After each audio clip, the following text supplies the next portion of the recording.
चलिए आंखों को बंद करते हैं।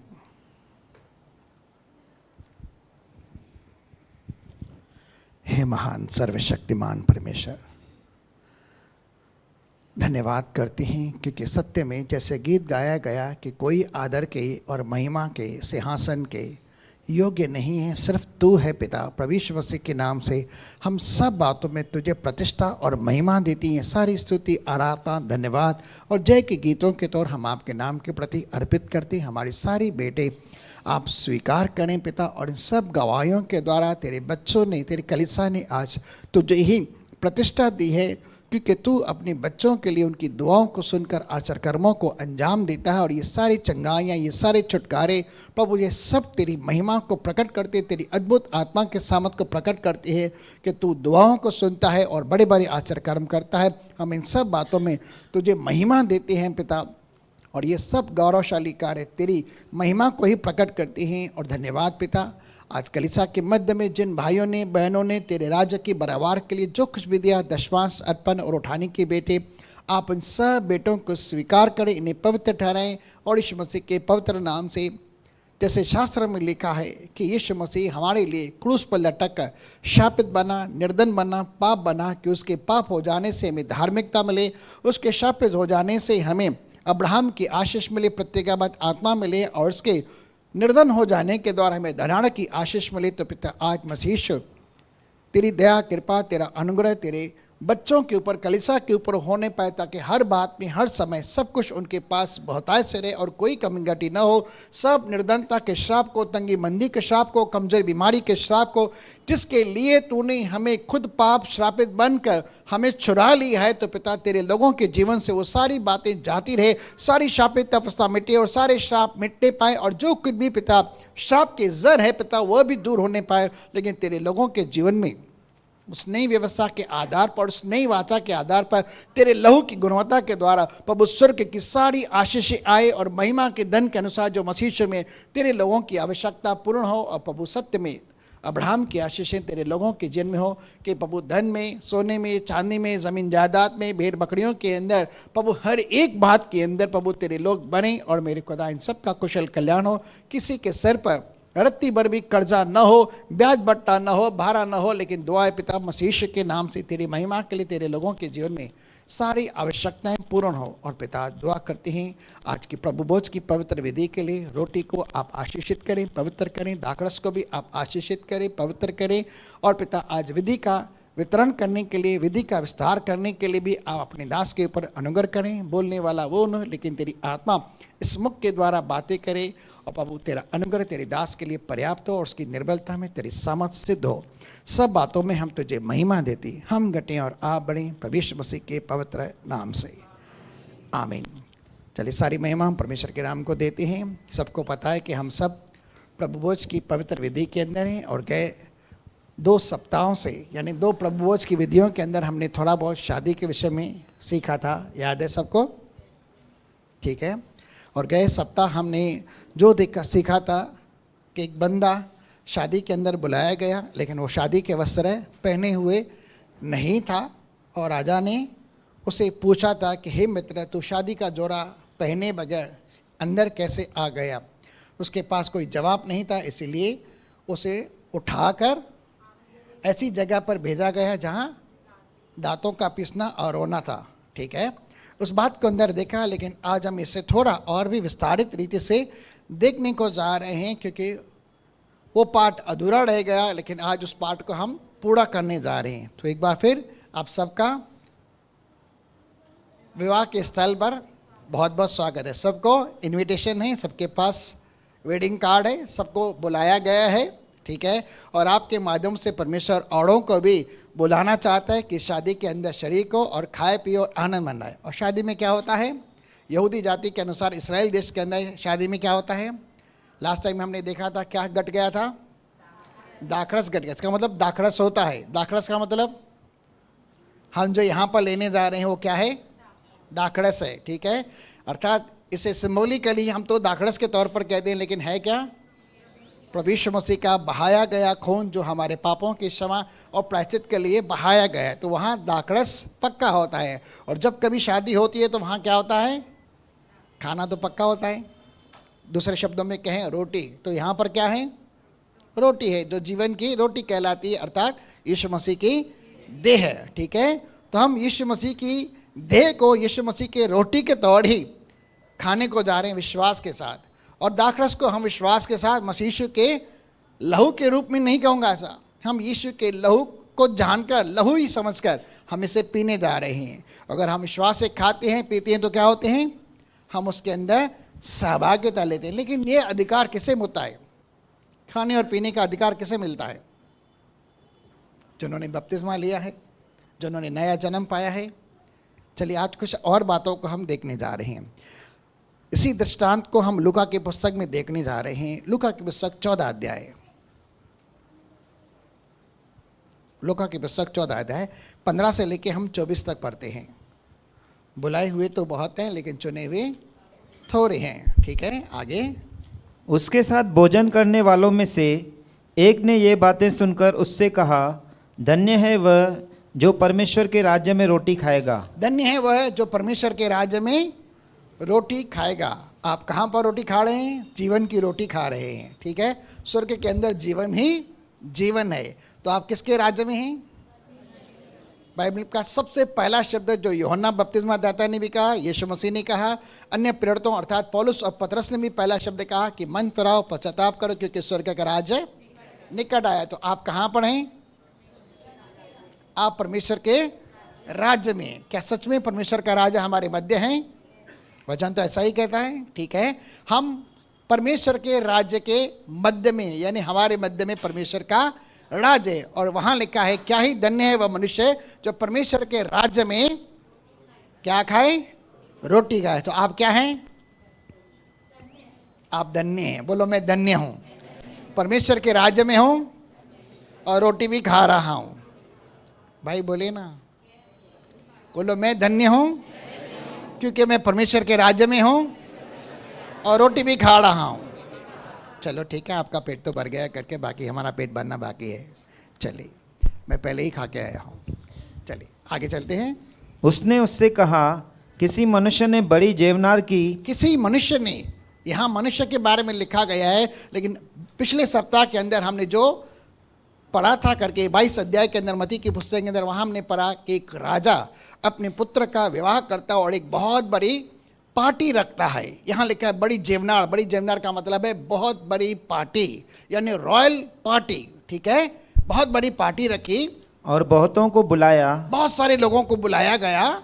जब भोजन तैयार हो गया, हाँ, अब तो यहाँ भोजन तैयार है। बिल्कुल भी सबको भूख लग रही है, भोजन तैयार है, खुशबू आ रही है। वाह वाह, क्या बात है भाई। अलग अलग प्रकार की बिरयानी है, ये है वो है, वेज है, नॉन वेज है, दाखरस भी है, मसालेदार, न जाने क्या कुछ है करके शरबत। वाह वाह, क्या बात है। क्या चकाचौंध चांदनी है, रोशनी है, और क्या ही अद्भुत इतर वितर की खुशबू आ रही है। हम शादी के पर्व के अंदर हैं। ठीक है, आगे। जब भोजन तैयार हो गया, जब भोजन तैयार हो गया तो उसने अपने दास के हाथ नेवताहाड़ियों को कहला भेजा। जिनको बुलाया गया था, यानी इनविटेशन दिया गया था, उन्हें वापस दूध बेचकर बोला जा रहा है भाई कि आओ अब भोजन, आओ कि अब भोजन तैयार है। भोजन बिल्कुल भी तैयार है।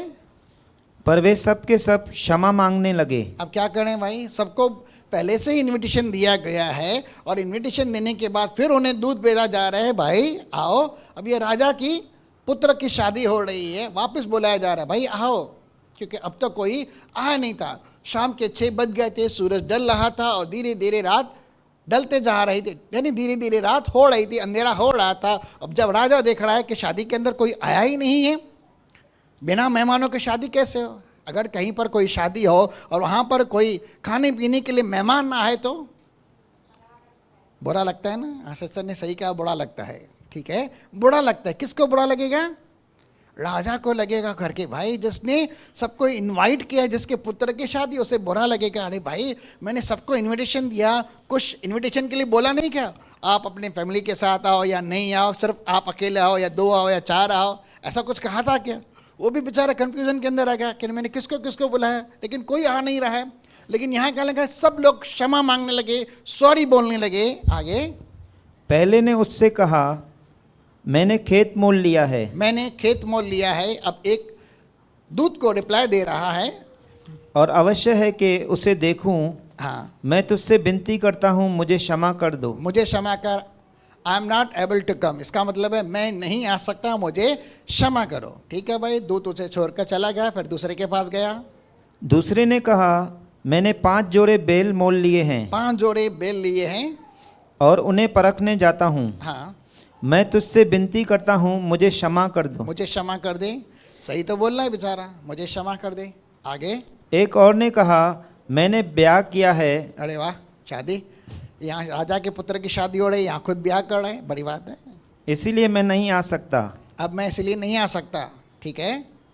उस दास ने आकर अपने स्वामी को ये बातें कह सुनाई। हाँ, अब ये दूत वापस आए, लोगों ने अलग अलग प्रकार के बहाने दिए। मैं आपकी शादी में नहीं आ सकता हूँ, मैं आपकी शादी में नहीं आ सकता हूँ, आपकी मतलब आपके पुत्र की शादी में नहीं आ सकता हूँ। लोगों ने अलग अलग प्रकार के बहाने दिए। इसीलिए लिखा गया है, बुलाए तो बहुत हैं लेकिन चुने हुए थोड़े हैं। ठीक है। अब बहुत सारे लोगों को इनविटेशन दिया गया, लेकिन हर एक जन कुछ ना कुछ बहाना दे रहा है नहीं आने के लिए।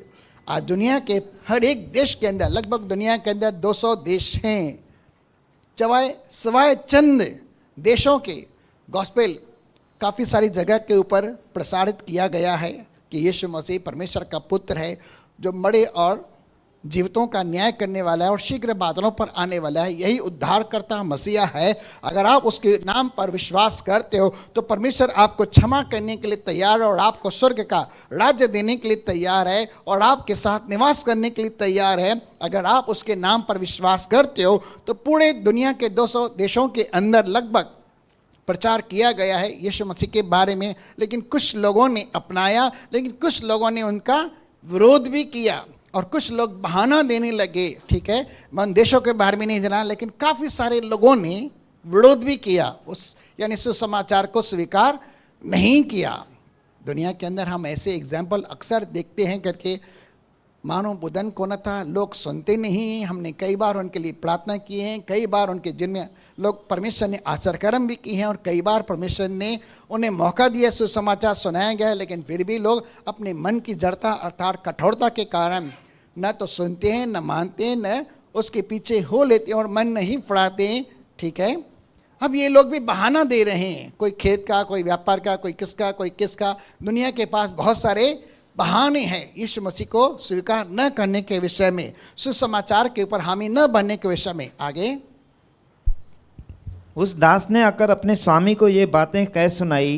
तब घर के स्वामी ने क्रोध में आकर, अब उसे गुस्सा आ रहा है क्योंकि उसे लग रहा है ये तो भाई मेरी बेइज्जती है, मैं इस देश का राजा हूँ और लोगों को जो प्रतिष्ठित है उन्हें बुला रहा हूँ करके अपने पुत्र की शादी में, और ये आने से इनकार कर रहे हैं, आनाकानी कर रहे हैं, बहाना दे रहे हैं। क्या मेरे पुत्र की शादी का जो उत्सव है कम महत्वपूर्ण है कि वे अपने काम को अधिक महत्वपूर्ण जानकर मेरी बात को नज़रअंदाज करें और आने से इनकार कर रहे हैं? यह तो मेरी बेइज्जती है करके, ये तो मेरी निंदा है, मैं इसे सह नहीं सकता हूँ। इसलिए उसे गुस्सा लगता है। क्रोध में आकर अपने दास से कहा, हाँ। नगर के बाजारों और गलियों में तुरंत जाकर कंगालों, किसको कंगाल यानी गरीब, टुंडो यानी जो लूले लंगड़े हैं, लंगड़ों और अंधों को, जो अंधे भी हैं, यहाँ ले आओ। इनका एक आत्मिक मतलब ये, लेकिन उसके बारे में नहीं जा रहा हूँ। लेकिन फिजिकली मार्केट के अंदर चल रहे हैं। गए समय में हमने देखा था कि यहाँ कौन कौन है, बीमार भी आ रहे हैं, अपाहिज भी आ रहे हैं, गरीब भी आ रहे हैं, और भिखारी हो या किसी प्रकार के बुरे लोग भी हो, दुष्ट लोग भी हो। हमने वाला बुरे और अच्छे लोगों को बुलाया गया। मत्ती की पुस्तक 22 अध्याय के अंदर हमने पढ़ा। आगे। दास ने फिर कहा, हे स्वामी, अब उन सबको भी बुलाया गया, वे भी जैसे तूने महल कहा के अंदर आ गए राजा के, लेकिन वो जैसे, हाँ वापस बोलिए। दास ने फिर कहा, हे स्वामी, जैसे तूने कहा था वैसे ही किया गया है, फिर भी जगह बाकी है। अब भी बहुत सारे लोगों के लिए खाना भी है, बहुत सारे लोगों के लिए जगह है, अब भी जगह है। इन सबको, अंधे, मंडे, टुंडे, निर्धन, बीमार, कमजोर लोगों को बुलाए गए, अब भी जगह बाकी है। इसका मतलब राजा का महल कितना बड़ा था, और जेवनार कितनी बड़ी थी, पार्टी कितनी शान शौकत से हो रही थी, अब भी जगह बहुत है। आगे।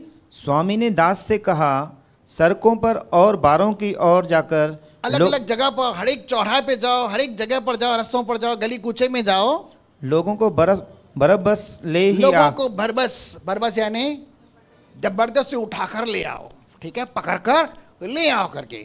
अब पकड़कर कोई आना नहीं चाहता है तो भी हाथ पकड़ो और जबरदस्ती ले आओ। राजा ने बोला शादी में चलो, ताकि मेरा घर बढ़ जाए। अब मैं ऐसे बता रहा हूँ, राजा ने बुलाया है शादी में चलो, उसके पुत्र की शादी है, राजा ने आपको बुलाया है और हाथ पकड़कर उसे ले जा रहे हैं जबरदस्ती। अब तो जाना ही पड़ेगा भाई, उसके लिए कोई बहाना नहीं है। अब इंसान उस समय अचानक उसके सामने न्योता आ रहा है कि राजा ने बुलाया, उसके पुत्र की शादी है और सैनिक मुझे पकड़कर लेके जा रहा है शादी में, तो क्या वह ना कर सकता है? उसके बाद फिर कोई बहाना बच सकता है? नहीं है, क्योंकि उसे बरबस करके बुलाया जा रहा है और हाथ पकड़ कर लेके जा रहा है। और अब इनके पास, अरे भाई नहाने दे दो, शेविंग वेविंग करने दो, कपड़े लट्टे बदलने दो, अब तो मैं ऐसा हूँ, थका मारा हूँ, शाम के 7 बज गए हैं, ये समय नहाने धोने का है करके ऐसे ही शादी में चलो। बोला हाँ ऐसे ही चलो। सब के सब जैसे थे शादी में चले गए, क्योंकि सबको इनवाइट किया गया और जिन्हें इनवाइट किया गया था उन्होंने अपने आप को अयोग्य जाना, वे नहीं गए। लेकिन जो अयोग्य थे, जिनकी संसार के अंदर कोई हैसियत नहीं थी, उन सबको भी जबरदस्ती बुलाया गया। मन ही मन के अंदर तो लड्डू फोड़ते होंगे कि राजा ने अपने पुत्र की शादी में बुलाया और वो भी जबरदस्ती लेके जा रहे हैं ये लोग। हम तो तैयार नहीं हैं, हमने वस्त्र नहीं पहने, हम नहाए धोए नहीं हैं, हम कैसे जाएं? लेकिन कोई चिंता की बात नहीं थी करके, ठीक है, कोई चिंता की बात नहीं। राजा ने बोला हम जाएंगे और पार्टी पे क्या करेंगे, खूब खाएंगे पिएंगे और मौज बनाएंगे, आनंद करेंगे, ठीक है। सब लोग चल दिए और वहाँ पर जैसे ही गए तो राजमहल के बाहर बहुत बड़ा दरवाजा था और उसके वहाँ पर एक बहुत स्थान था जहाँ पर एक एक को राजा के सैनिक क्या दे रहे थे, वस्त्र दे रहे थे, ठीक है। हर एक को उसकी क्या बोलते हैं संध्या जन भी है कबाड़ी, उसकी पर्सनैलिटी के अनुसार क्या दे रहे थे, कपड़े दे रहे थे। और कौन से कपड़े दे रहे थे, आज हम थोड़ा कपड़ों के बारे में भी देखने जा रहे हैं, ठीक है। उन्हें कपड़े दे रहे थे और हर एक जन वो राशि वस्त्र पहनकर अंदर जा रहा था। आगे, क्योंकि मैं तुमसे कहता हूँ कि उन नेवते हुओं में से कोई मेरी जेवनार को न चखेगा। यानी जिन्हें बुलाया गया था, जिन्हें इनविटेशन पहले दिया गया था, उनमें से अब कोई भी इस पार्टी के अंदर आ नहीं पाएगा, ठीक है। पहले उन्हें मौका दिया गया था लेकिन उन्होंने बहाना देकर ना की। अब उनमें से कोई आना भी चाहे तो अब आ नहीं सकता। लेकिन जिन्हें इनविटेशन नहीं दिया गया था उनके लिए स्वागत है आने के लिए, ठीक है। जबरदस्ती भी ले आए। अब जबरदस्ती तो आ गए, किसी को मौका मिला ही नहीं, समय मिला नहीं और सबने वो वस्त्र धारण करके चले गए। और वहाँ पर जैसे ही गए तो वहाँ पर नाच गाना भी चालू है करके, अलग अलग प्रकार के व्यंजन चालू है, लोग खा रहे हैं, लोग पी रहे हैं और लोग आनंद उठा रहे हैं और वहाँ के संगीत का और वहाँ के चकाचौंध चांदनी का मजा ले रहे हैं। सब कुछ हो रहा है करके आगे। और वहाँ पर किसी प्रकार की असमानता नहीं है, ठीक है। वहाँ न तो कोई निर्धन दिख रहा है, न कोई अमीर दिख रहा है, न बीमार दिख रहा है, न सेहतमंद दिख रहा है, लेकिन सब अच्छे अच्छे वस्त्र पहनकर वहाँ पर बैठे और खा पी रहे, एंजॉय कर रहे हैं शादी को, ठीक है। रहे शादी एंजॉय करने के लिए होती है, यानी जिनकी होती है मैं उनके बारे में नहीं कहता, लेकिन जो लोग जाते हैं करके इनवाइटेड रहते हैं वो एंजॉय करके ही आती। आप इन शादी एंजॉय करते हैं ना? मैं तो शादी में आइसक्रीम खा के बहुत एंजॉय करता हूँ। आप क्या करते हैं भाई, एंजॉय करते हैं शादी में? और फिर बातें भी करते हैं, सब लोग करते हैं ना। कितने लोगों को भाई शादी में मज़ा आता है? भाई कुछ हाथ दिख रहे हैं करके। आप सबको मैंने इनविटेशन कार्ड दिया लास्ट टाइम, अभी 15 दिन में नहीं हुए, शादी में बुलाया था करके आपको, तो आज तो आपको अच्छे कपड़े पहन कर आना चाहिए थे ना। आपने अच्छे कपड़े पहने हैं? कितने लोगों ने अच्छे कपड़े पहने हैं भाई? इन वस्त्रों को नहीं देखना जो आप पहन के हैं, उनको नहीं, लेकिन मैं उन कपड़ों के बारे में कह रहा हूँ जो राजा ने आपको दिए हैं। और वो राजा कौन है? और वो कौन से वस्त्र हैं? धार्मिकता के। चलिए आ रहे हम धार्मिकता के वस्त्रों की तरफ। यशायाह 61:10। सबने कपड़े पहने हैं। आज हम थोड़ा इनका अर्थ समझने जा रहे हैं। मैं यहोवा के कारण अति आनंदित होऊंगा। किसके कारण? मैं परमेश्वर के कारण अति आनंदित हूं, यानी बेहद खुश हूं। अति का मतलब बेहद, हद से ज्यादा। परमेश्वर के कारण मैं खुश हूं। मेरा प्राण परमेश्वर के कारण मगन रहेगा। मेरा प्राण भी परमेश्वर के कारण क्या है? मगन है। मगन है यानी खुश है, आनंदित है।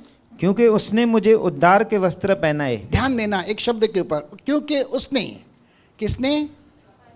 परमेश्वर ने मुझे उद्धार के वस्त्र है। ध्यान देना शब्द के ऊपर, उद्धार के वस्त्र है, धार्मिक। ठीक है, आगे। और धर्म की चद्दर ऐसे ओढ़ा दी है। धर्म की चद्दर ऐसे ओढ़ा दी है, धार्मिकता की चद्दर। ध्यान करना, दो शब्द है, उद्धार का वस्त्र है और धर्म की चद्दर। ठीक है। जैसे दूल्हा फूलों की माला से अपने आप को सजाता, हाँ। और दुल्हन अपने गहनों से अपना श्रृंगार करती है। हाँ, अब यहां पर मैं आपसे सवाल पूछ रहा हूं, एक इंसान धर्मी कैसे बनता है? विश्वास से बनता है। लेकिन विश्वास क्या? कि यदि तू प्रभु यीशु मसीह के नाम पर विश्वास करे कि वो परमेश्वर का पुत्र मसीह है, वो मर गया था और परमेश्वर ने उसे मृतकों को मसीह जला उठाया, तो निश्चय तू उद्धार पाएगा और यह विश्वास तेरे लिए धर्म के रूप में गिना जाएगा। रोमियो 10 अध्याय उसका 9-10। ठीक है। लेकिन धर्म क्या है? धर्म है, उस धर्म के बारे में नहीं, लेकिन मैं धार्मिकता के बारे में बात कर रहा हूँ, राइचसनेस के बारे में। यहां लिखा है the robe of richness, English के अंदर लिखा है रोब ऑफ राइचसनेस। ठीक है। उसने मुझे धर्म की चद्दर उड़ा दी है और मुझे उद्धार के वस्त्र पहना है। एक विश्वासी उद्धार कैसे पाता है? एक विश्वासी, अब मैं विश्वासी के बारे में कह रहा हूं, क्योंकि आपने यीशु मसीह को अपना उद्धारकर्ता स्वीकार कर लिया, तो आप मसीह यीशु के नाम पर विश्वास करने के द्वारा धर्मी बन गए। लेकिन क्या आपको उद्धार मिला? इफिसियों 2:8 कहता है विश्वास ही के द्वारा अनुग्रह से ही तुम्हारा उद्धार हुआ है। तो ये उद्धार क्या हमने पूरा पाया है या अभी तक अधूरा है? पूरा पाया है। कैसे? सिंधी में जनान खोड़ो बनो, बिल्कुल सही है। सिंधी में जनान खोड़ो बनो। कैसे? आप धर्मी हैं, ठीक है, और आपने उद्धार पाया है, तो आपने उद्धार किस दिन पाया? कब पाया? आप धर्मी कब बने? सिर्फ विश्वास के द्वारा। सिस्टर के लिए ताली बजाएंगे। मरकुस की पुस्तक 16 अध्याय के 16वें शब्द के अंदर लिखा है कि जो कोई विश्वास करे और बपतिस्मा ले, उसी का उद्धार होगा। He will be saved, saved from the Wraith of God, यानी परमेश्वर के प्रकोप से बचाया जाएगा, जो पूरी पृथ्वी के ऊपर, जैसे प्रकाशित वाक्य की पुस्तक 3:10 के अंदर लिखा गया है, पूरी पृथ्वी के ऊपर आने वाला है। उस आने वाले प्रकोप से और यहाँ तक कि नरक की आग से भी वह बचाया जाता है, क्योंकि उसने विश्वास किया परमेश्वर के पुत्र पर। और यह बात उसके लेके, उसके निमित्त धार्मिकता के तौर गिनी गई। लेकिन धार्मिकता तब तक अधूरी है जब तक हमारा विश्वास के अनुसार कार्यरत नहीं है। यीशु मसीह तो परमेश्वर का पुत्र है, सही है ना? वह तो पवित्र आत्मा के द्वारा पैदा हुआ है, उसके जीवन के अंदर तो कोई भी दोष नहीं है। लेकिन फिर भी यीशु मसीह क्या कह रहा है? चलिए हम चल रहे हैं मत्ती की पुस्तक 3 अध्याय 14 से हम पढ़ते हैं। मत्ती की पुस्तक 3 अध्याय 14, 15, 16 3 शब्द पढ़ते हैं खाली। यहाँ यीशु मसीह यरदन नदी के पास आ रहा है, यूहन्ना बपतिस्मा दाता के पास, और क्या लेने जा रहा है? मन फिराव के प्रति अपने पापों की क्षमा के लिए बपतिस्मा लेने को जा रहा है। क्योंकि यूहन्ना बपतिस्मा दाता परमेश्वर की ओर से भविष्यवक्ता ठहराया गया है, और वह आकर जंगल में यरदन के किनारे यहूदिया के देश में आकर वह प्रचार कर रहा है कि मन फिराव, पश्चाताप करो, क्योंकि स्वर्ग का राज्य निकट आया है। पूरी अड़ोस पड़ोस के देशों से, नगरों से लोग उसके पास आ रहे हैं, अपने अपने पापों को मानकर यरदन में उसे बपतिस्मा दे रहे हैं। दूसरे दिन यीशु मसीह भी उसके पास आ रहा है बपतिस्मा लेने के लिए। और यूहन्ना देख रहा है, अरे यह तो परमेश्वर का पुत्र है, यही तो जगत का मेमना है जो पाप को उठा कर ले जाता है। यह मेरे पास आया है, मुझे तो आवश्यकता है कि मैं इससे बपतिस्मा लूँ। वो उसे रोक रहा है, भाई रुक रुक रुक रुक, मुझे तू बपतिस्मा दे, क्योंकि मैंने तेरे बारे में सुना है कि तू आत्मा और आग से बपतिस्मा देगा, और तू मेरे पास आया है पानी का बपतिस्मा लेने के लिए, मन फुड़ाव का। तो वहां पर वह उसे रोक रहा है। लेकिन यीशु मसीह क्या कर रहा है? देखिए, परंतु यूहन्ना यह कहकर उसे रोकने लगा, हाँ, कि मुझे तेरे हाथ से बपतिस्मा लेने की आवश्यकता है, हाँ, और तू मेरे पास आया है। तू मेरे पास आया है। यीशु ने उसको यह उत्तर दिया कि अब तो ऐसा ही होने दे। अब तो ऐसा ही होने दे, यानी मुझे बपतिस्मा लेने से रोक मत, मुझे बपतिस्मा लेने दे। यहाँ बपतिस्मा की बात हो रही है। आगे, क्योंकि हमें इसी रीति से ध्यान देना शब्द पर, इसी रीति से परमेश्वर के वचन का मान रखते, उसकी आज्ञा का पालन करते हुए अपने पाप के क्षमा के लिए मन फुड़ाना है और बपतिस्मा लेना है। और जब हम इस रीति से बपतिस्मा लेते हैं मन फुड़ाकर, परमेश्वर के शब्द पर विश्वास करके, तो क्या होता है? सब धार्मिकता पूरी होती है। यीशु मसीह तो परमेश्वर का पुत्र है, उसके जीवन के अंदर तो कुछ भी नहीं, लेकिन वह फिर भी बपतिस्मा लेता है। तो यहां पर यह क्या हो गया? जो कोई विश्वास करे और बपतिस्मा ले, उसी का उद्धार हो गया। तो यहां पर क्या है? इसे धार्मिकता मिली। यह शब्द किसका है? मरकुस 16:16 के अंदर शब्द भरा, यहाँ मती हम 3:15-16 के अंदर पढ़े कि हमें इसी तरह से धार्मिकता को पूरा करना है। अब जब धार्मिकता पूरी होती है तो क्या होता है? आप धर्मी बन गए। जिस समय आप धर्मी बनते हैं, आपके साथ क्या होता है? चंद शब्द पढ़ते और समझने की कोशिश कर रहे हैं इन कपड़ों का मतलब क्या है। ठीक है, चलिए आ रहे हम रोमियो की पुस्तक 6 अध्याय 3 से पढ़ते हैं।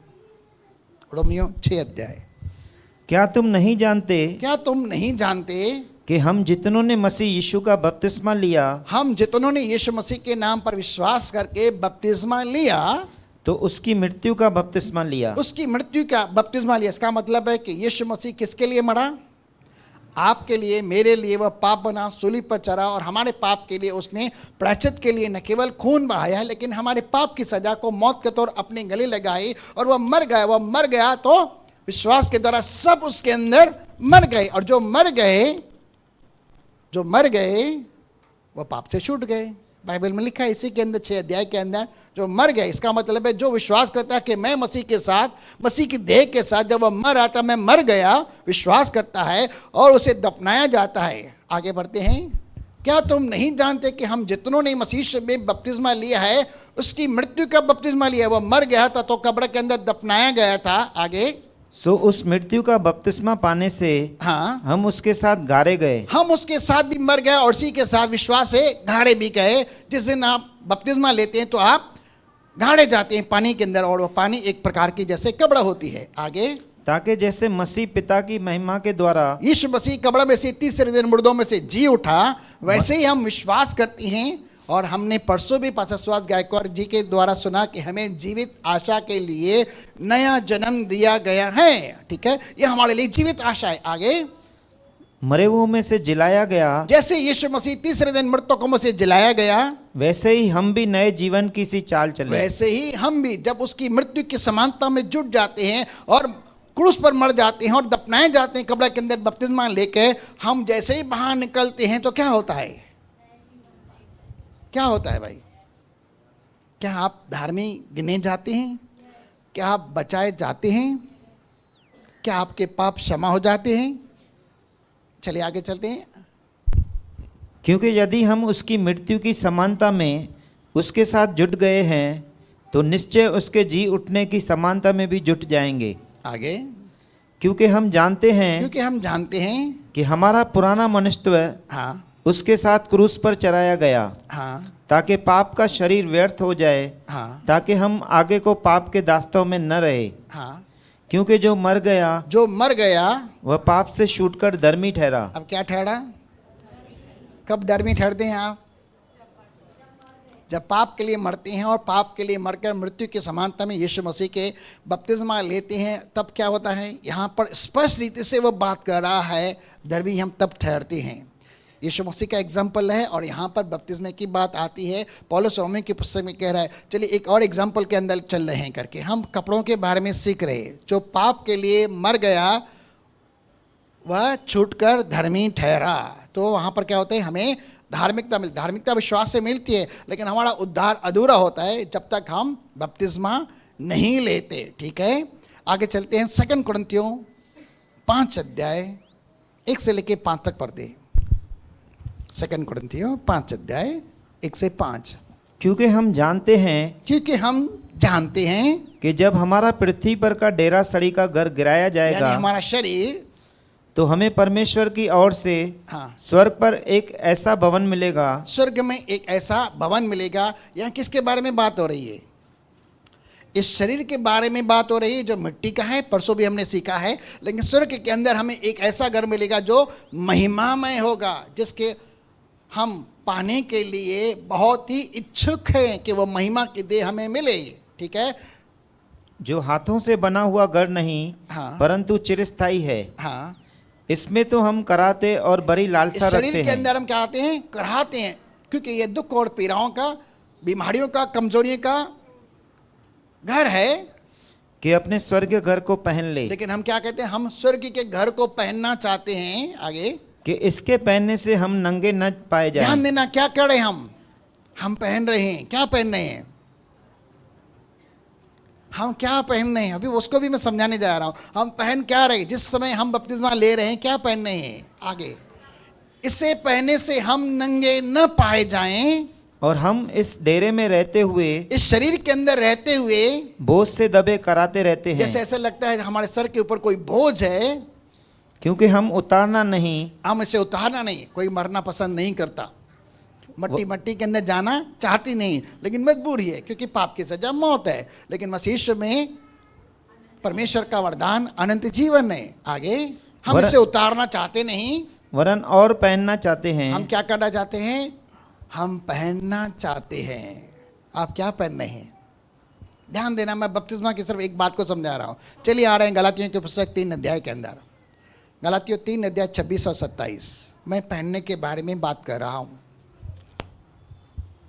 क्योंकि तुम सब उस विश्वास करने के द्वारा, आप सबके बारे में लिखा है। सबके पास इनविटेशन कार्ड है, तो सब लोग शादी में इनवाइटेड है ना, अभी एंट्री मिल रही है आपको। ठीक है, तुम सब उस विश्वास के द्वारा जो मसीह यीशु पर है परमेश्वर की संतान हो। आप परमेश्वर की संतान हो, आप परमेश्वर की संतान हो।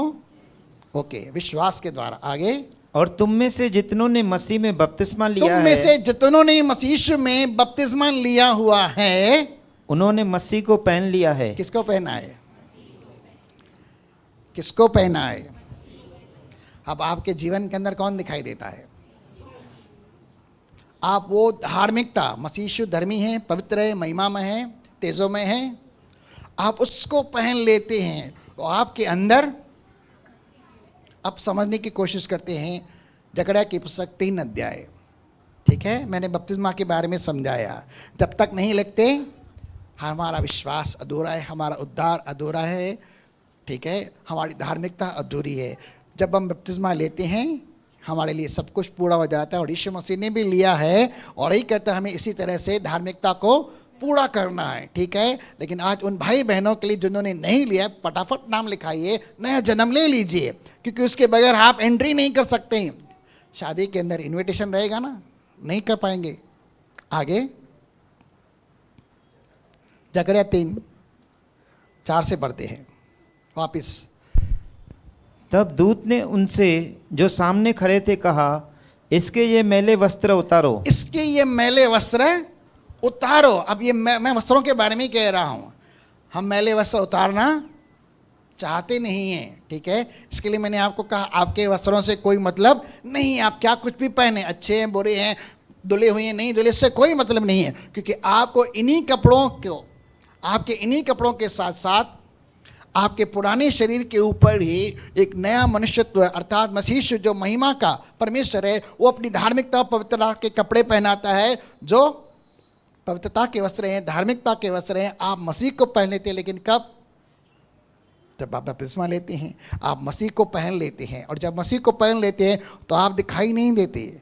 परमेश्वर आपके ऊपर, अब आपके अंदर नहीं, आपके ऊपर मसीह को देख रहा है। ठीक है, क्योंकि आपने धार्मिकता और पवित्रता के वस्त्रों से अपने आप को शोभायमान किया है। और जब आप शोभायमान करते हैं तो यशायाह तो बराबर कहता है कि मेरा मन आनंदित है और मेरी आत्मा, मेरा प्राण परमेश्वर के कारण मगन है, अति आनंदित, अति मगन है।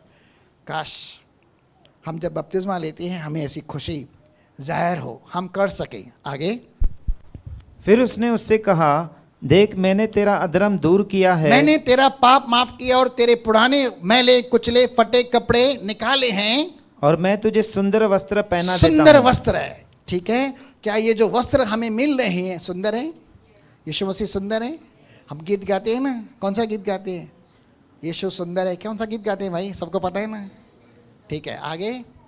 तब मैंने कहा, इसके सिर पर एक शुद्ध पगड़ी रखी जाए। आप याजकों का समाज हो तो आपके सर पर एक शुद्ध पगड़ी है, ठीक है। और उन्होंने उसके सिर पर याजक के योग्य शुद्ध पगड़ी रखी। शुद्ध पगड़ी रखी। क्या परमेश्वर उस समय आपको खिताब देता है कि आप मेरी संतान हो, याजकों का समाज मेरा निज धन हो?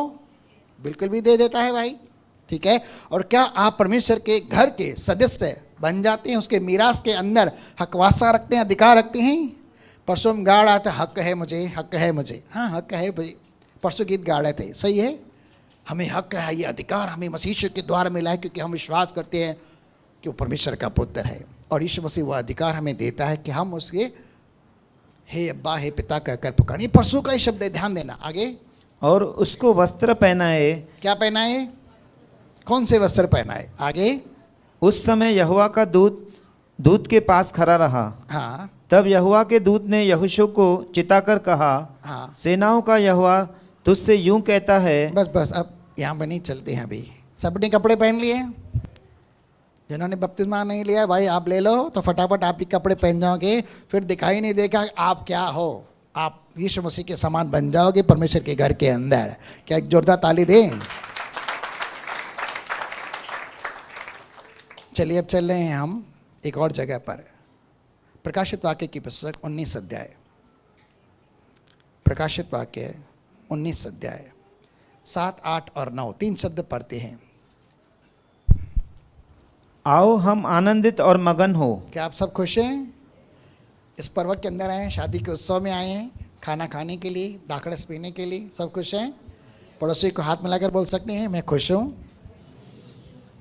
अरे भाई, आप परमेश्वर के पुत्र की शादी में आई हैं, आपको धर्म की चद्दर मिल गई, पवित्रता के वस्त्र पहन गए, आपके इनविटेशन कार्ड मिला, आपके लिए राजा का महल खोला है, ठीक है। और राजा खुद आपको इनवाइट कर रहा है, नहीं आना चाहते जबरदस्ती लेके जा रहे करके, नहीं भी ना चला जाए आपको जबरदस्ती लेके जा रहा है। आगे, और उसकी स्तुति करें क्योंकि मेमने का ब्याह आ पहुंचा। अरे भाई, समय आया है कि यीशु मसीह की शादी का टाइम आ गया है। आगे, और उसकी पत्नी ने अपने आप को तैयार कर लिया हम है। सब मिलकर परमेश्वर की पत्नी बन जाते हैं। अब तो सिर्फ सगाई हुई है, शादी होना बाकी है। पौलुस महाशय ऐसा कहता है। आगे, और उसको शुद्ध और चमकदार महीन मलमल पहनने का अधिकार दिया गया। महीन मलमल के कपड़े पहनने का अधिकार दिया गया। किसको? कलीसिया को, और कलीसिया के सारे अंगों को, यानी आप और मैं पर्सनली, हम सबको इनविटेशन है कि राजा के महल से, दरवाजे से होकर उसके महल में जाएं। दरवाजा कौन है? वो कहता है बेरों के लिए दरवाजा मैं हूं, ठीक है। और जो कोई दरवाजे से आएगा वो चारा पाएगा, आता जाता रहेगा, कभी भूखा प्यासा ना होगा, और उसे मैं कभी निकालूंगा नहीं। लेकिन किसे निकाला गया था? जो वस्त्र पहनकर नहीं आया। किसे निकाला गया था? क्योंकि उसने परमेश्वर की आज्ञा का पालन नहीं किया, और इंडिया के अंदर परमेश्वर की आज्ञा का उल्लंघन करके उसे अपमानित किया, ठीक है, उसे तुच्छ ठहराया। आगे, क्योंकि उस महीन मलमल का अर्थ पवित्र लोगों के धर्म के काम है। धर्म के काम है, ठीक है। और उसने मुझसे कहा, यह लिख कि धन्य वे हैं वे जो मेमने के ब्याह के बोझ में बुलाए गए हैं। मेमने की शादी के बोझ में, पार्टी के अंदर बुलाए गए हैं। आप बुलाए गए हैं। आप क्या हैं? फिर से बोल रहा हूँ, आप क्या हैं? फिर से बोलिए, मैं धन्य हूँ क्योंकि मेरे पास निमंत्रण कार्ड है। राजा ने अपने पुत्र की शादी में मुझे बुलाया है, मुझे अपनी धार्मिकता और पवित्रता के वस्त्रों से शोभायमान किया है। अब मैं परमेश्वर के घर में खाऊंगा और पीऊंगा और आनंद करूंगा। आमीन। मजा आ रहा है? चलिए आगे चलते हैं। उसने मुझसे कहा, लिख के ये वचन परमेश्वर के सत्य वचन है। ये वचन परमेश्वर के सत्य वचन है, जो कभी झूठ बोल ही नहीं सकता। और मैं उसको दंडवत करने के लिए उसके पांव पर गिरा। भाई 9 शब्द वापस पढ़ेंगे। और उसने मुझसे कहा, यह लिख कि धन्य वे हैं जो मेमने के ब्याह के बोझ में बुलाए गए हैं। हाँ। फिर उसने मुझसे कहा, ये वचन परमेश्वर के सत्य वचन है। ये वचन परमेश्वर के सत्य वचन है। अब 3 जगहों पर मैं कपड़ों के बारे में थोड़ी व्याख्या देता हूँ, ठीक है। 3 जगहों पर मैं सिर्फ कपड़ों की व्याख्या देता हूँ। सबसे पहला आ रहे हम अदन की वाटिका के अंदर, जब आदम और हवा ने पाप किया तो क्या हुआ वहाँ पर? उन्हें सिर्फ एक आभास हुआ, उनके अंदर डर आया और उन्होंने अपने आप को देखा तो क्या हो गया? अपने आप को नग्न दशा के अंदर देखा। और परमेश्वर कभी भी किसी मनुष्य को जो उसकी स्वरूप और समानता के अंदर है नग्न दशा के अंदर देख नहीं सकता। और उन्होंने अंजीर के पत्तों से एक लंगोट बनाया और अपने आप को छिपाने की कोशिश की, परंतु अंजीर के पत्तों का लंगोट कितने दिन रहता? 1 2 3 4 5 दिन के अंदर सूख जाता, गिर जाता। तब परमेश्वर अदन की वाटिका में संध्या के समय आया और उसने आकर पूछा, हे आदम तू कहाँ है? तो उसने देखा, भाई ये तू अपने आप की नग्नता को, अपने पाप को छिपाने की कोशिश कर रहा है, कितने दिन छिपा पाएगा? नहीं छिपा पाएगा, क्योंकि मुझे पता है, ठीक है, कि तू इस समय पाप के अंदर है। अब मैं तेरे लिए एक बंदोबस्त करता हूँ, तेरे लिए एक मेमने का बलिदान करता हूँ, तेरे पाप का प्रायश्चित करता हूँ और उसके अंगड़के यानी कपड़े बनाकर तुझे देता हूँ। तो यहाँ पर अगर आदम कहता मुझे कपड़े पहनने नहीं है, तो आज तक कपड़ों की कभी इजाद ही नहीं होती। ये मेरा सोच है, मेरी सोच है, ठीक है। फिर कपड़ों की इजाद ही नहीं होती, सब इंसान नंगे ही चलते घूमते, किसी को कोई भी टेंशन नहीं था, छिपा के चलते थे। लेकिन परमेश्वर ने खुद उनके लिए अंगड़के बनाए चमड़े के और उन्हें पहना और उनकी नग्नता को ढांप दिया, ठीक है। किसने किसको कपड़े दिए? क्या आदम ने मांगे थे? नहीं मांगे थे करके। तो यहाँ पर कपड़े कौन देता है? परमेश्वर देता है। और यही सवाल उससे पूछा गया था, हे मित्र तू शादी का वस्त्र बिना पहने यहाँ कैसे चला आया? मैं तो तुझे धार्मिकता पवित्रता के वस्त्र पहना जाता हूँ, अपने पुत्र के वस्त्र पहनाना चाहता हूँ, बिना उन वस्त्रों को पहनकर तू यहाँ पर कैसे आ गया? बाकी सब लोगों ने तो पहन लिए, सब लोग खा रहे हैं पी रहे हैं, ये भी खा पी रहा है, लेकिन इसने वस्त्र पहने नहीं, यानी इसने परमेश्वर की आज्ञा का उल्लंघन किया और ये अपनी ही मनमानी करता रहा। चलिए हम दूसरी जगह पर चलते हैं। यशायाह 61 के अंदर पढ़ा हमने, प्रकाशित वाक्य की पुस्तक के अंदर भी पढ़ा और यहोशू महायाजक के समय के अंदर भी पढ़ा कि उसके मैले वस्त्र उतारे जाते हैं और उसे धार्मिकता के वस्त्र दिए जाते हैं। और जब ऐसे धार्मिकता के वस्त्र पहनाए जाते हैं तो मन आनंदित खुश होता है करके, ठीक है। 3 जगहों पर ऐसा लिखा गया है करके। चलिए आगे चलकर चलते हैं करके। ये वस्त्र हमें सिर्फ परमेश्वर ही देता है। वापस आते हैं मत्ती की पुस्तक 22 अध्याय के अंदर, हम वहां पर पढ़ते हैं, क्या उन वस्त्रों के लिए कुछ कीमत अदा करनी थी? जो राजा सबको इनवाइट दे रहा है, यहूदी जाति की यह प्रथा थी कि जो कोई भी वहां पर इनवाइटेड है उन सबको कपड़े दिए जाए। और आजकल काफ़ी कुछ जाति के लोगों की मान्यता होती है जो किसी की शादी में जाती है। सिंधी लोगों के अंदर नहीं होता है ऐसा, लेकिन बाकी सारी जातियों के अंदर ऐसा है कि कोई साड़ी देता है, कोई कपड़े देता है, कोई धोती देता है, कोई क्या देता है, जो वहाँ पर शादी में जाते हैं। कभी आपने देखा है? मैं एक बार महाराष्ट्र लोगों की शादी में गया तो मुझे वहाँ पर साड़ी मिली। मतलब भाई ये साड़ी मैं क्या करूँगा, मुझे थोड़ी साड़ी पहननी है करके। फिर आकर मैंने पत्नी को दे दिया, बोले मैं भी साड़ी पहनती नहीं हूँ। फिर घुमा फिरा कर हमने किसी और को दे दिया। ठीक है भाई, मैं ऐसा नहीं बोला हूँ, लेकिन किसी किसी जाति के लोग, किसी किसी भाषा के लोग वहाँ पर जाते हैं तो वहाँ पर कपड़े देते हैं। और कपड़े देने का मतलब कहाँ से आ रहा है कि जो इनवाइट कर रहा है उसके बदले में वो कपड़े देता है। यहाँ पर तो हम सिंपल कपड़े की बात कर रहे हैं, लेकिन वहाँ पर वो परमेश्वर देता है। अगर हम ना लें तो आदम अगर मना कर देता मुझे ये कपड़े नहीं चाहिए, मैं अंजीर के पत्तों के अंदर ही सुरक्षित हो, तो क्या होता? क्या उसके पाप का प्रायश्चित हो सकता था? उसके पाप और अधर्म माफ़ किए जा सकते थे? उसके गंदे अश्लील मैले कपड़े निकाले जाकर उसे धार्मिकता के वस्त्र दिए जाते थे? मैं समझता हूँ उसी दिन वो नाश हो गया होता अगर उसने परमेश्वर की इच्छा का विरोध किया होता था। और अगर जिंदा भी रहता तो पूरी ज़िंदगी, और उसके बाद अगर हम भी पैदा होते तो सिर्फ नग्न दशा के अंदर ही पैदा होते, सच में कपड़ों की आज़ादी नहीं होती थी। लेकिन हम धन्यवाद करते हैं कि परमेश्वर सदा अपनी दुल्हन को भी कपड़े देता है। और ये कपड़े जो दे रहा है, अभी 19 अध्याय के अंदर पढ़ा, उसे श्वेत मलमल महीम के वस्त्र है। वापस आते वही पढ़ते हैं इसको, प्रकाशित वाक्य 19 अध्याय दिए जा रहे हैं कि दुल्हन खुद पहनकर जा रही है। ध्यान देना भाई, दोनों बातों में थोड़ा डिफरेंस है। इंग्लिश है क्या? हाँ। और उसको शुद्ध और चमकदार महीन मलमल पहनने का अधिकार दिया गया, क्योंकि क्योंकि उसने महीन मलमल का अर्थ पवित्र लोगों के धर्म के काम है। हाँ, इंग्लिश में पढ़ते हैं थोड़ा। And to her was granted, and to her was granted. Granted मतलब दिया जाना होता है ना भाई। हिंदी में नहीं समझ पा रहे हैं, लेकिन इंग्लिश में अच्छे से समझ में आया। शी वाज ग्रांटेड, ठीक है, उसे दिया गया। अब कौन दे रहा है भाई? परमेश्वर ही दे रखा। परमेश्वर हमें अपने पुत्र के नाम पर विश्वास करने के द्वारा अपनी धार्मिकता देता है, अपनी पवित्रता दे रहा है, अपना स्वभाव दे रहा है, अपनी दुल्हन बनाने के लिए हमें चुन रहा है, बुला रहा है। अगर हम इनकार करें, हम नहीं जाएंगे तो, लेकिन अगर जाएंगे तो अपनी मनमानी के हिसाब से जाएंगे, अपने पाप, अपनी फितरत, अपने स्वभाव, अपनी गंदगी, अपनी आदतों के हिसाब से ही जाएंगे तो बाइबल में लिखा उन सबको उठाकर बाहर फेंक दिया जाएगा। 21:8 के अंदर लिखा गया ये सब बाहर फेंक दिए जाएंगे। और कहाँ पर होगा? वहाँ पर रोना होगा, दांतों का घिसना होगा, और वहाँ से कोई निकाल नहीं सकेगा। काफ़ी सारे लोग जो मसीह यीशु का, उसके सुसमाचार का, परमेश्वर की दिए हुए वरदान का इनकार करते हैं, उन सब का भाग वहाँ पर मिलेगा जो इनकार करते हैं। लेकिन आप और मैं विश्वास के द्वारा धन्य हैं। बोलो, मैं धन्य हूँ क्योंकि मैंने इन्विटेशन स्वीकार किया है और अब मैं खाने और पीने के लिए भी जा रहा हूँ। आमीन। क्या एक जोरदार ताली दें? अब इसका सी पार्ट में नेक्स्ट टाइम सुनाऊंगा भाई। सी पार्ट भी है, ए हो गया, बी हो गया, अब सी पार्ट भी है, लेकिन मेरा समय हो चुका है भाई। 1 कुरिन्थियों 11 अध्याय 23 से हम पढ़ते हैं।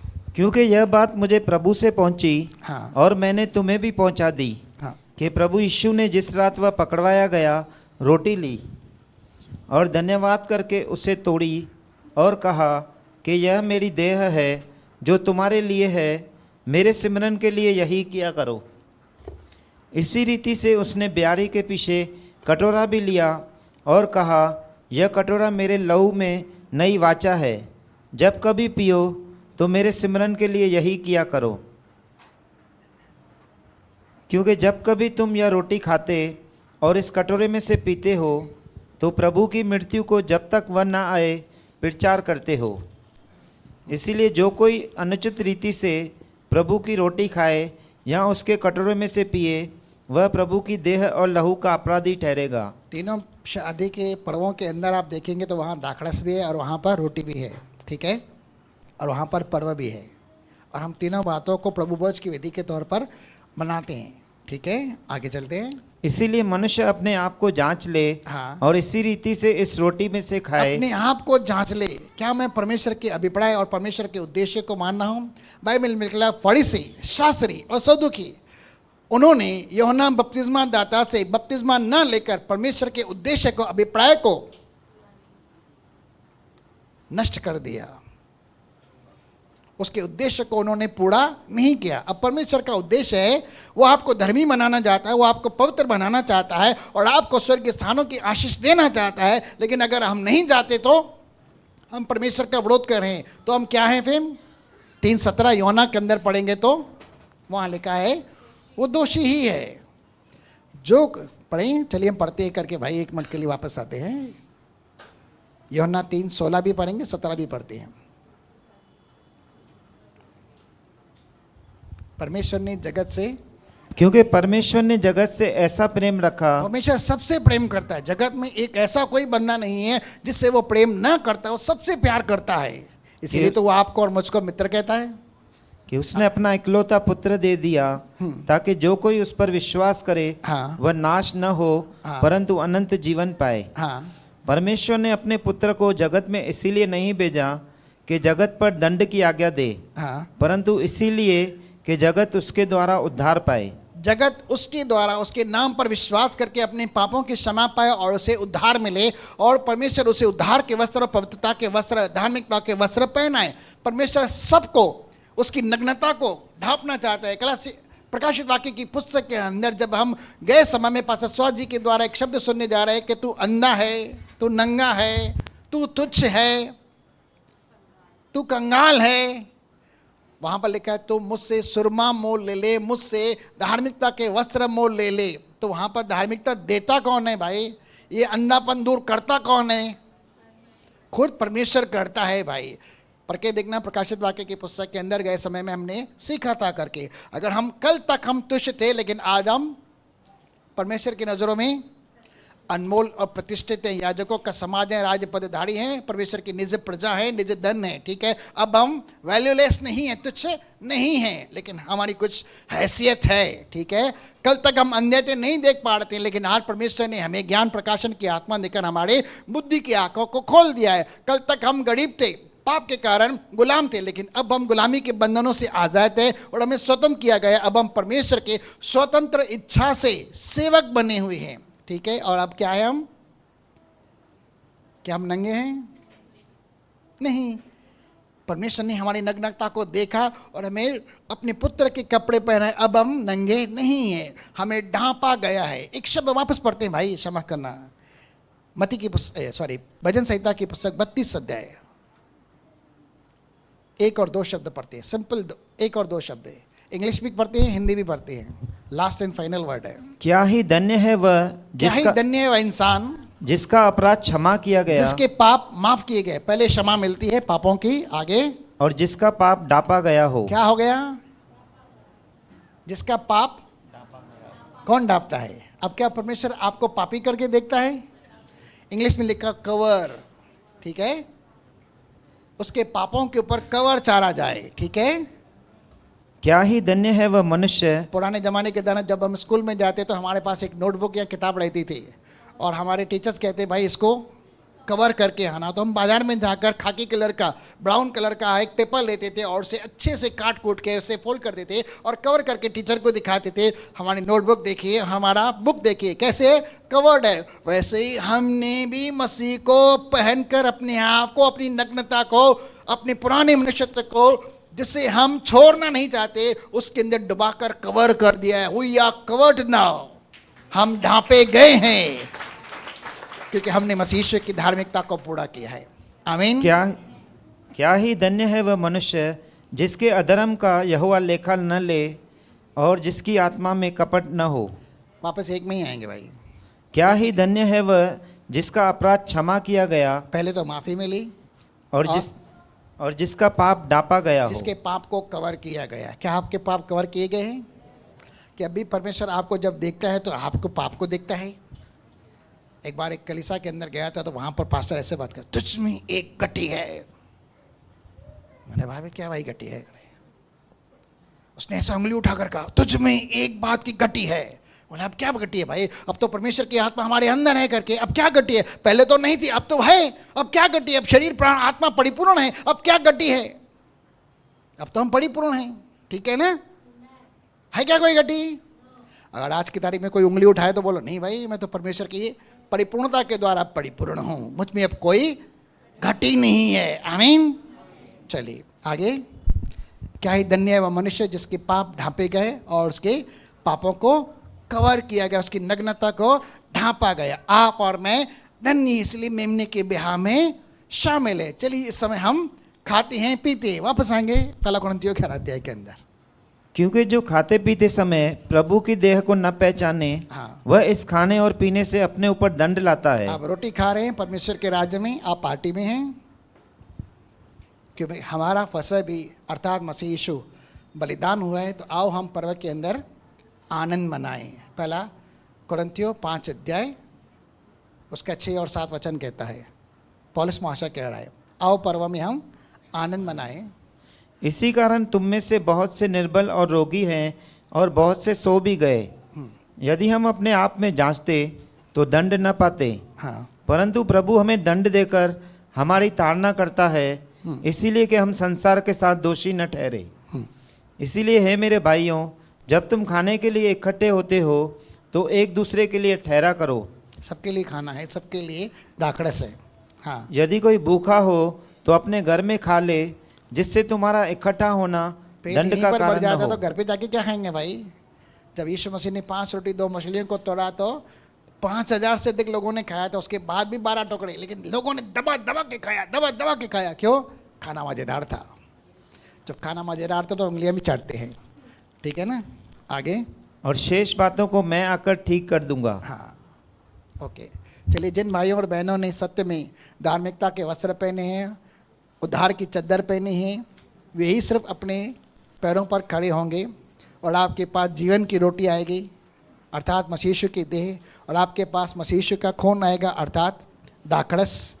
वो आप धन्यवाद करके खाना है, पीना है और आनंदित होना है, क्योंकि परमेश्वर का आनंद एक अच्छी औषधि है और मेरे लिए मेरे हड्डियों को पुष्ट करती है और मुझे ताकत देती है। ठीक है ना? दो शब्द मैंने एक साथ बोल गया, नीति वचन की पुस्तक में से और यिर्मयाह की पुस्तक में से।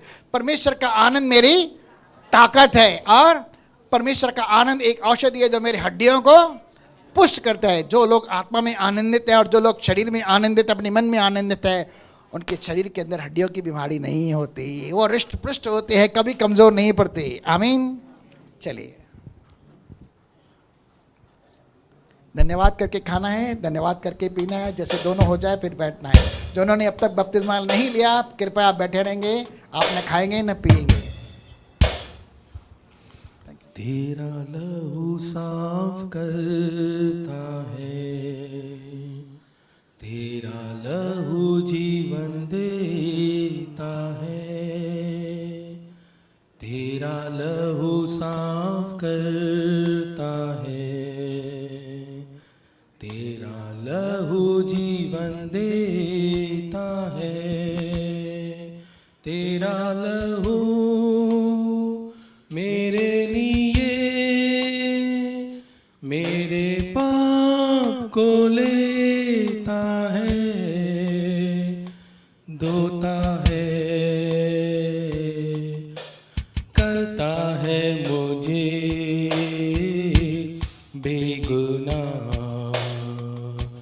मेरा यीशु प्रभु का प्यारा बलिदान, मेरा यीशु प्रभु का प्यारा बलिदान। तेरा वचन साफ करता है,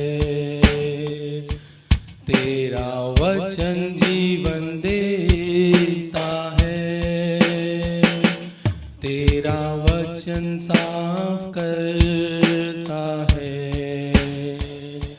तेरा वचन जीवन देता है, तेरा वचन मेरे लिए मेरे पाप को लेता है, धोता है, करता है मुझे बेगुनाह। मेरा यीशु प्रभु का प्यारा बलिदान, मेरा यीशु प्रभु का प्यारा बलिदान। तेरा प्यार साफ करता है, तेरा प्यार जीवन देता है, तेरा प्यार साफ करता है, तेरा प्यार जीवन देता है, तेरा प्यार मेरे लिए मेरे पाप को लेता है, धोता है, करता है मुझे बेगुनाह। मेरा यीशु प्रभु का प्यारा बलिदान, मेरा यीशु प्रभु का प्यारा बलिदान। वो खून की नदी जा रही है यीशु की सूली से,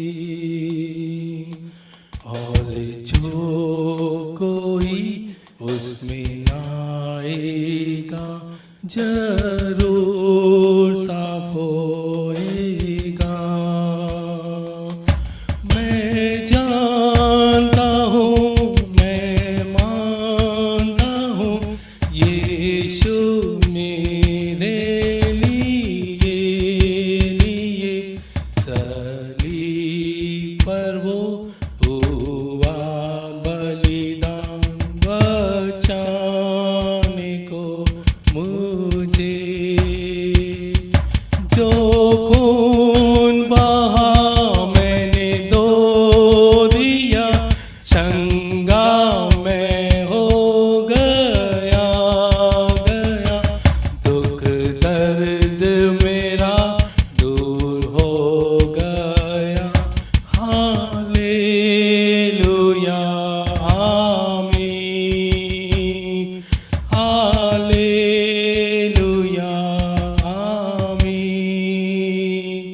जो खून बहा मैंने दो दिया, शंगा मैं हो गया।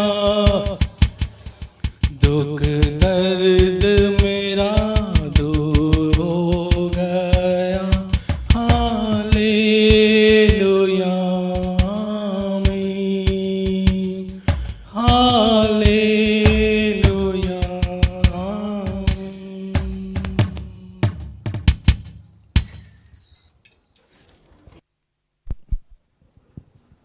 हालेलुया।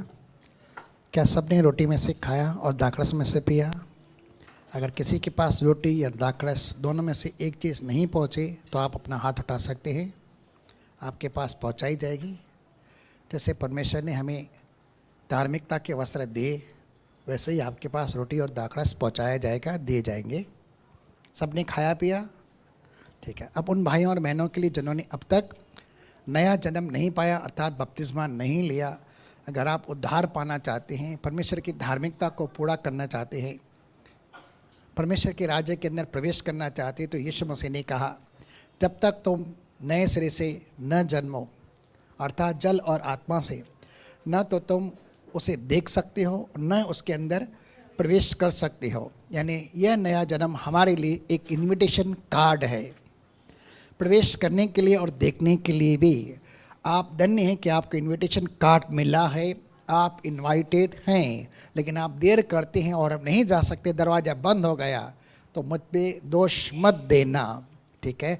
आज मैं आपको इनवाइट करते तो दे रहा हूँ, लेकिन आप अगर इनविटेशन कार्ड नहीं लेते और शादी में नहीं आते तो मेरा कोई भी सरोकार नहीं है, ठीक है। जल्दी से अपने पापों को धो डालें, यीशु मसीह की धार्मिकता पवित्र के वस्त्रों को पहन लें और एंट्री करें, ठीक है। अन्यथा आप निकाले जा सकते हैं स्वर्ग से, आपका पत्ता कट सकता है। चलिए आंखें बंद करते हैं। हर एक जन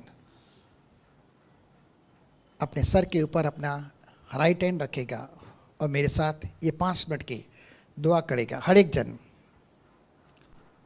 और कहेंगे हे पिता परमेश्वर, प्रभु यीशु मसीह के नाम से आज मैं आपका धन्यवाद करता हूँ।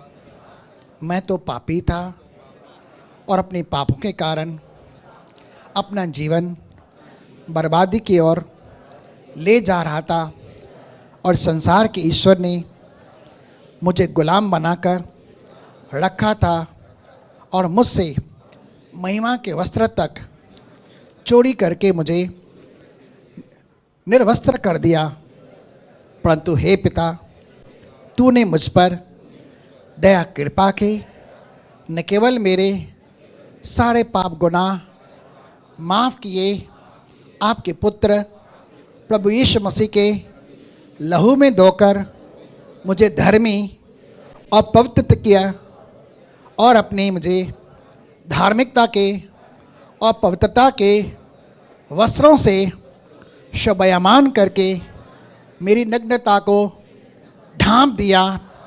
हे पिता, मैं आपका धन्यवाद करता हूँ कि इस मेमने की शादी में, उस मेमने के भोजन में पीने के लिए मुझे आपने निमंत्रण दिया है, और मैं विश्वास के साथ घोषणा करता हूँ कि शीघ्र जब यीशु मसीह बादलों पर आएगा, मैं आपके साथ स्वर्गीय स्थानों में खाने पीने के लिए, आनंद मनाने के लिए पहुंच जाऊंगा।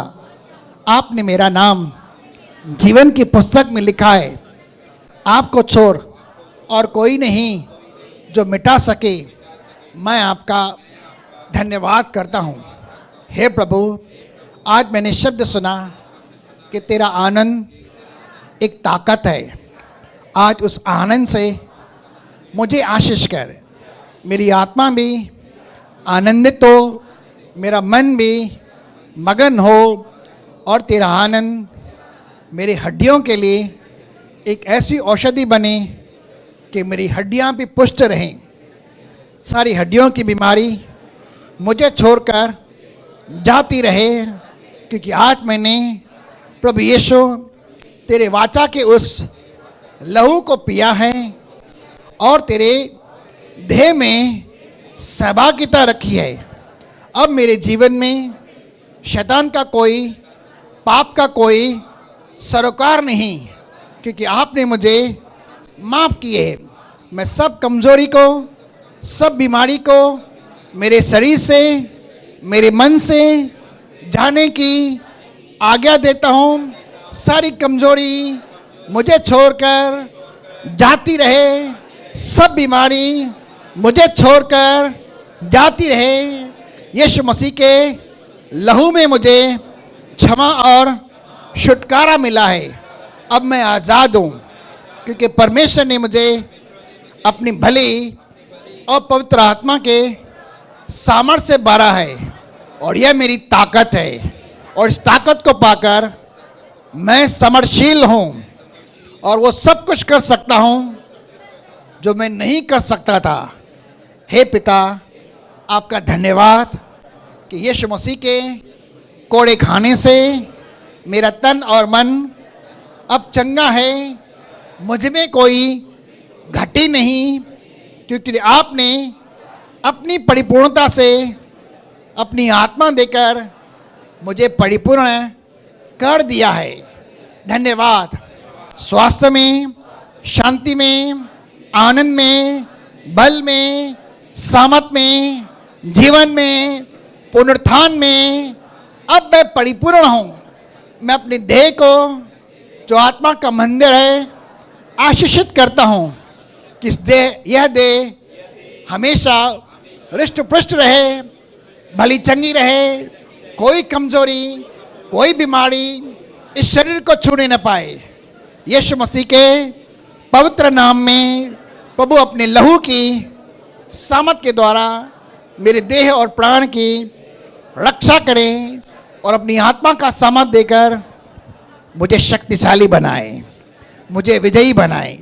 धन्यवाद पिता। सारा आदर, सारी महिमा आपको मिले, यीशु मसीह के नाम से, आमीन।